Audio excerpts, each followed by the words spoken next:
नमस्कार, जनमत मराठी बातमीपत्रात आपलं स्वागत। सुरुवातीला पाहूया ठळक घडामोडी।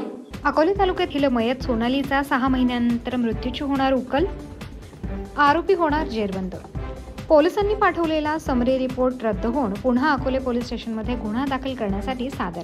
पोलिसांचा तपास सुरू, लवकरच आरोपींवर होणार गुन्हे दाखल होऊन कारवाई होणार। अकोले पोलीस स्टेशन पोलीस निरीक्षक मोहन बोरसे यांनी हे संकेत दिले आहेत। याबाबत सोनालीचे वडील रावसाहेब मेंगळे यांनी दिलेल्या प्रतिक्रिया पाहूयात।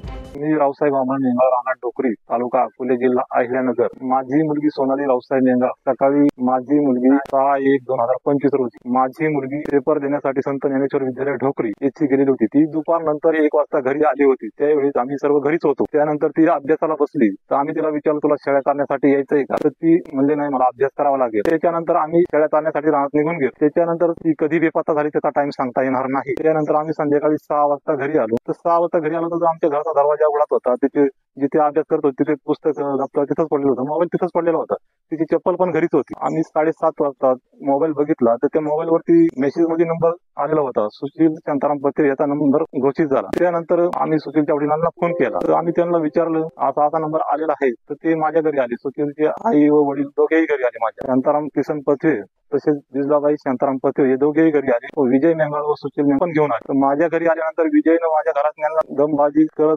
आळतोड्याची भाषा केली व मला पण त्याने आळतोड्याची भाषा केली। त्यानंतर शांताराम व बिजलाबाई म्हणले की आपण धरणावरती जाऊ बसायला। धरणावरती गेल्यानंतर त्याने ते सुशीलला विचारलं तर सुशील फार घाबरलेल्या अवस्थेत होता त्यावेळी आणि बेधुंद दारूच्या नशेमध्ये दोघं पण होते। तर सुशीलला विचारलं की तुम्ही रावसाहेबच्या मुलीला फोन केला होता का? तर सुशील म्हणला, हो केला होता। तर विजयला पण विचारलं, तुम्ही रावसाहेबच्या मुलीला फोन केला होता का? तो पण म्हणला केला होता। तर विजयनं मला आळतोड्याची भाषा करत दमबाजी करत असं त्यांनी सांगितलं की तुला कुठे जायचंय जा, आम्ही पोलीस स्टेशनला कोर्ट कचेरीला घाबरत नाही, अशा पद्धतीने त्यांनी दमबाजी केली मला। त्यानंतर ते घरी निघून आले। पुन्हा ते 9 वाजता रात्री आले। 9 वाजता आल्यानंतर माझ्या घरापासून ते एका उसाच्या शेतापर्यंत बॅटरी चालू करून ते गेले होते। ते उसामध्ये शोधाशोध करत होते पण ते पुन्हा परत आलेच नाही। मला म्हटले की तुझी मुलगी आम्ही लगेच घेऊन, परत आलेच नाही। त्याच्यानंतर 12 ते 1 वाजता शांताराम किसन पत्रे यांनी मला फोन केला होता। तर तो नंबर आहे 20-53-84-52 या नंबरवरून फोन केला होता व त्यांच्या मुलीचा नंबर 95-52-11-74-19 असा नंबर आहे।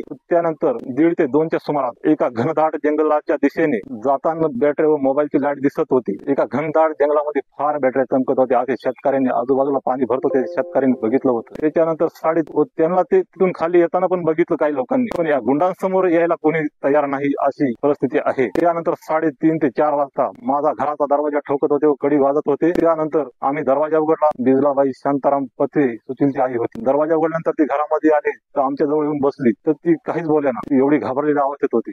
तर तिला आम्ही विचारलं का काही बोलत नाही? तर ती आम्हाला म्हटली की सुशीलनं विजयनं नको ते कृत्य केलंय, आम्हाला पण न सहन होणाऱ्या गोष्टी आहेत त्या आणि तुम्हीच आम्हाला या संकटातून वाचू शकतात असं सांगितलं होतं। व त्यानंतर ती म्हणली की पोलीस स्टेशन व कोर्ट केस वगैरे काही करू नका, आपण काय आहे ते सकाळी एकत्र बसून तो विषय मिटून टाकूया आणि त्याच्यावर पडदा टाकू असं तिने सांगितलं व त्यावेळी तिला सोयीचं बोलता पण देखील येत नव्हतं। त्यानंतर ते आम्ही गोड बोलून तिला घरातून काढून दिलं।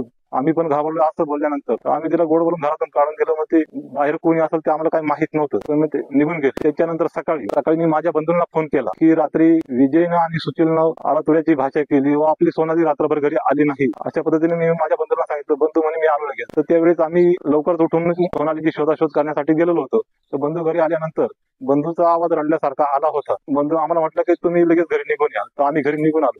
तर त्यानंतर आम्ही तिथे गावात फार गर्दी झालेली होती लोकांची। तर ते जंगलाच्या दिशेने जे लोक जात होते तर आम्ही पण त्या दिशेने गेलो आणि तिथे गेल्यानंतर सोनाली एका घनदाट जंगलाच्या गुळशिडीच्या झाडाला गळफास घेतलेल्या ओढणीच्या साहाय्याने दिसत होती व तिच्या संपूर्ण तिने जे कपडे घातलेले होते त्या संपूर्ण कपड्यांना गवताचे कुसळ लागलेले होते व तसेच तिचे डोळे बंद होते व तसेच तोंड बंद होतं, जीभ बाहेर नव्हती आणि तिचे पाय ओढून नेल्यासारखे भरके होते। तसेच तिच्या एका पायात साखळी नव्हती, त्या पायात साखळी घुसल्यासारखे दिसत होते व त्यावेळेस पोलीस पंचनाम्यासाठी आलेले होते। त्यांना पंचनामा करता वेळेस आम्ही सांगितलं की असं कृत्य आहे। आम्ही त्यावेळी ते अज्ञात व्यक्तीचे नाव पण त्यांना दिले होते। त्यानंतर बॉडी उतरून ते PM रिपोर्टसाठी पोस्टमार्टमसाठी अकोले येथे ग्रामीण रुग्णालयात या विश्लेषणासाठी नेली होती। तर तिथे जो व्यक्ती पोस्टमार्टम करण्यासाठी आले होते तर त्यांनी आम्हाला बोलून घेतलं, तुमची मुलगी बघून घ्या। तर आम्ही मुलगी बघितली तर त्यावेळी तिच्या अंगावरती काळेवन, कमरेपासून गुडघ्यापर्यंत काळे निळे पडलेले माडे दिसत होते व पायाला घसरेल्यासारखं दिसत होतं आणि डोळे वगैरे काय उघडे नव्हते। तोंड उघडं नव्हतं, जीभ बाहेर नव्हती. अशा पद्धतीने आम्ही ते समोर पाहिलेलं आहे आणि त्याच्या कपड्यांना फार पुसळ लागलेले होते. त्यानंतर डॉक्टरने असे सांगितले की ते तुमच्या मुलीचे औषध उपचारादरम्यान मृत्यू झाला असं डॉक्टरने सांगितलं. तर त्यावेळी तसेच 9 तारखेला त्यांनी ते पोस्टमॉर्टम दाखवलेलं आहे 3:05 तर 4:10 तर सोनालीचा मृत्यू पोस्टमॉर्टमच्या अगोदर किती तास झाला याचा देखील उल्लेख नाही त्याच्यात. तर आम्ही ईडी दाखल केलेला आहे पोलीस स्टेशनला. पोलीस म्हणून आम्ही तपास करतोय. तर पोलिसांनी आम्हाला 5 ते 6 दिवसांना बोलून आमच्या सह्या घेऊन काय दिलं ते आम्हाला काही माहित नाही. समरी रिपोर्टसाठी फाईल पाठवून दिली. तर आम्ही नंतर चौकशी केली तर पोलीस म्हणले आम्हाला की आम्ही आरोपींना सोडत नाही, तुम्ही निश्चित राहा. आम्ही चौकशी केली तर फाईल आमची समरी रिपोर्टसाठी जायला गेलेली होती. तर ती फाईल आता पुन्हा खाली आलेली आहे. आरोपींवर तात्काळ गुन्हे दाखल करून त्यांना अटक करावी आणि कडक कारवाई करावी.